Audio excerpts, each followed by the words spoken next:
in those days, if you were unemployed, if you were deformed, if you had some kind of physical malady, what your friends would do is they would take you to the home of someone who was broke, who was rich, and they would lay you outside of that person's home. And as the persons or their family members went in and out of the home, they would drop you alms.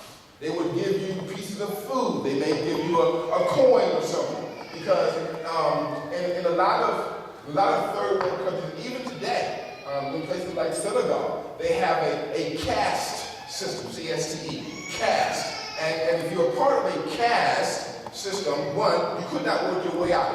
It's a system of segregation that places you in a financial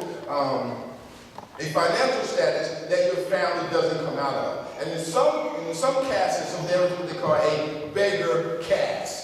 That these people are beggars, and their children will be beggars, and their children's children will be beggars. Now, on the flip side of that are the rich people. And the rich people believe that they have been given what they have so they can give to the beggars. So it's like this cyclical kind of environment where the beggars know that the rich people have responsibility to support them, and so they would take a man or a woman who was invalid or unable to work and lay them at the gate of the rich people, hoping that as the rich people came in and out of their homes and so on, they would offer them alms.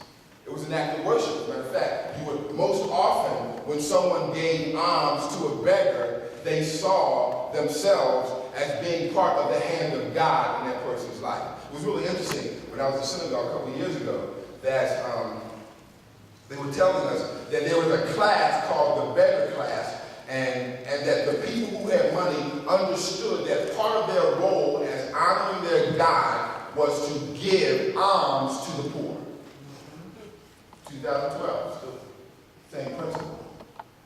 And so this man is laid in front of Lazarus, is laid in front of this rich man's home, so that he can receive alms. But the text goes on to say this. He says, verse 20, at his gate lay a poor man named Lazarus, who was covered with sores. He was, not only was he invalid, not only was he broke, but he had some kind of disease, which means he probably couldn't go to worship. He probably was not allowed to stay in the community, because probably what he had was contagious.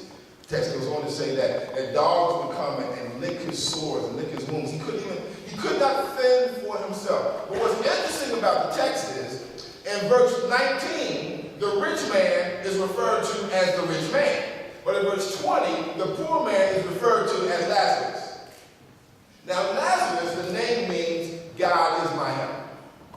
And one of the things that Jesus is trying to contrast here is that you don't have to be rich for God to know your name. Amen. Hello. That our names are written down in the Lamb's Book of Life. And no matter what your social status is, no matter what your financial status is, God knows you by name. As a passage in the Psalm that says that God knows how many hairs there are on your head. Now, some of us, it's easier to count than others, but the point of the matter is, God knows how many hairs. Yeah, he is just that personal, if you will. That's the point. So Jesus now sets the stage for this conversation about eternality, trying to argue that stuff, that financial stability, that education, that promise in the community does not guarantee that you'll end up in the presence of God when you die. Because it's not about your stuff, right? It's about who you know. Him who you know, meaning Jesus. Verse 21. As Lazarus lay there longing for scraps from the rich man's table, the dogs would come and lick his sores. Finally, the poor man died. Sometimes death is a good thing. If you have cancer, if you have some kind of debilitating disease. Yesterday afternoon, I preached to the homegoing service of Elder Donnie's grandmother.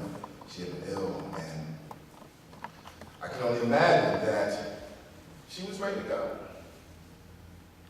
87 years old and struggling. And sometimes it's if you're a child of God, we're just waiting for God to call us. That sometimes sickness and illness can be so debilitating that the best thing for us is to go home. And so the text says that he died. He was out of his physical misery. The dogs are no longer licking on him. He's no longer concerned about where he's going to get his next meal. He's no longer concerned about people walking by him and sneering at him and looking at him as an outcast. You know, it's interesting how we treat people who are not like us. You know, there was a guy when I was growing up in Philadelphia. And this is not very uncommon in the early 60s and 70s, but there was this young guy that didn't have any legs. He was only a torso. They used to put him on like this skateboard kind of like thing with wheels on it. And he had these gloves that he would push himself down the street. And I was seeing him on the way to school, and it was interesting how kids just tease him. I wonder if he's in heaven right now. But it's just that we can be so mean-spirited about people who are not like us. And I can only imagine that Lazarus, when God called him home, what a relief it was to finally get to a place where he's welcomed, where God says, "Welcome home, my son."